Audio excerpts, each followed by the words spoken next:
Hello and welcome to Fuzzy Dragons, and my voice is cracking, but I'm not sure why. But anyway, this video I am trying to draw a landscape in a very loose digital style, which I seem to struggle with a lot. I don't know why, because I can do it with like oils or acrylics, but with digital I seem to get really almost too detail focused, which is fine when you're drawing like animals or, you know, a design for somebody. But when you're trying to loosen up and don't get like so much of an abstract feel, but not a very realistic look. I don't know where I'm going. A very loose looking landscape. That's what I'm trying to go for, and it kind of works. It kind of doesn't. You'll see in the end. But once again, I'm using Corel Painter 2020 for this. That's what I'm using, and once again, haven't got 2021 because it's so freaking expensive to upgrade, and it's 2022 actually for if you do it through Corel. But you know, but anyway, and this is just a basic soft vine charcoal brush. Apparently, that's what it is. I actually quite like the way it blends together. It blends quite nice, and you can change the color. You don't have to use black like charcoal. So you can use any color, whatever. But I like how it blends together. And I thought I'd use it because it might make me a little bit more looser with my brush strokes and stuff, and it kind of does, especially when I'm using a bigger brush, which is what I've been using when I've been doing my birds. I can do the birds loosely. I think it's because I'm giving myself a time limit with them.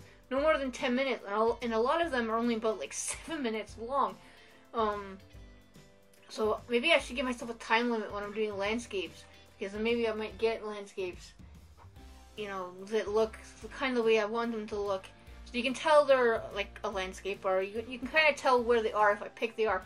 Oh, I forgot to mention, this is supposed to be the Antarctica. Is that how you say it? Antarctica? Antarctica? Yeah. Which I got off of Map Crunch, which I didn't know about until a couple weeks ago when I was watching a video from, Lulu Sketches, and she mentioned it, and I'm like, what the hell is that? And I went and looked it up, and I'm like, this is really handy. And it would be great if I try to make loose landscapes. So that's why I thought, hey, we'll use it and just pick a very simple kind of landscape photo, and one with a very simple color palette. Because I thought, you know, start simple. Don't go too, you know, wild with the color palettes and stuff. So obviously there's a lot of whites, blues, purples, browns, grays, which is, I guess, kind of boring, I guess. But hey, this is just practice. You know, and this brush, I meant to mention, the heavy stencil blender worked really well for giving like a cloud kind of look. So I need to remember that, because I really like the way the clouds look with it. So obviously I needed to smooth it a little bit, but the clouds turned out quite cool actually with this blender. Is it cheating? Some people would say it's cheating, but you know what? When you're working traditional, you have different brushes to use, so why not with digitally? Use all the digital brushes that you have. It's not cheating, it's using the tools at your disposal, just like with traditional painting. I just need to transfer my 30 plus years of painting traditionally to digital, which is why I've been doing a lot of digital work lately, because I'm trying to improve, and I kind of have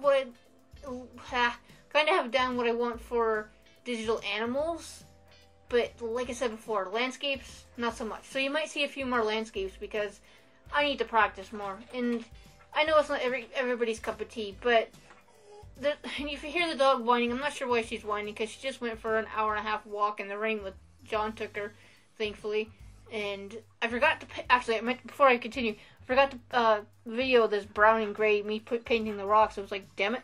But anyway, yeah, she's been for a walk, she's had a biscuit, and she's had a chew, so she should be okay, and I fed her earlier, so I don't know why she's whining, you know, I really don't know why. But I'll figure it out eventually, because I have another 3 minutes of this to record.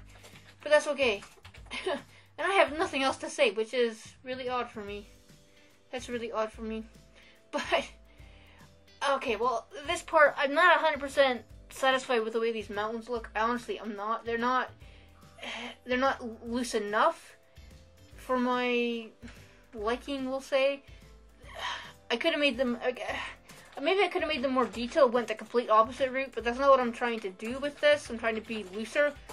So the back ones, they're kind of like an in-between of like loose looking and detailed, like certain lines and stuff like that. So I really have to not focus so much on lines, I think. I need to start focusing on shapes, actually. I think that'd be more important. I mean, like when I do figure drawing and stuff, you could put the basic shapes down before you do the detail. When I'm doing landscapes, put the basic shapes down, but don't put the detail down. Just forget about putting detail down. Because that's what I think is my problem.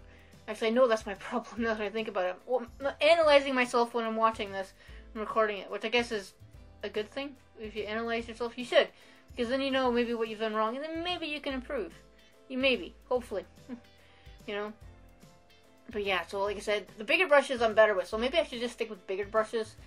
I mean, it makes me feel more loose. I mean, that's why, actually, when I paint traditionally, what the hell, I do generally use bigger brushes, like even painting brushes, you use to paint the wall, because they work, and they're cheaper than a lot of, brushes you would get for acrylics and oils at, like, a craft store or an art store, which cost an arm and a leg, and you can get a brush to brush just as well. And if you forget to clean it, then it's only a couple pounds wasted instead of maybe 10 or 12 pounds. You're maybe, okay, you've just wasted a 2-pound brush. Sometimes you can fix it, but it's better to get the cheaper brushes, I think, because if you do forget to clean them, which I try not to, especially with my more expensive brushes, like watercolor brushes and stuff, but painting, I'm like, sometimes I forget, and it turns into like a rock hard mess, and you can't fix that, you really can't. Which is why digital is great. You don't have to worry about cleaning your brushes, you can just turn the computer on. Then again, if you don't have any power, you can't paint, so maybe it's like, trying to find a balance between the two. I don't know, but this is how it looks finished. I altered the color slightly in Affinity Photo, added a bit more blue tinge to it. It's very, very subtle. It's kind of hard to see, but it's done. And am I going to try again? Yes, because I'm determined to get the loose style I want for landscapes. So yeah, so thanks for watching, listening to me ramble as always. And like, subscribe, ring the little bell thing to know when I post next.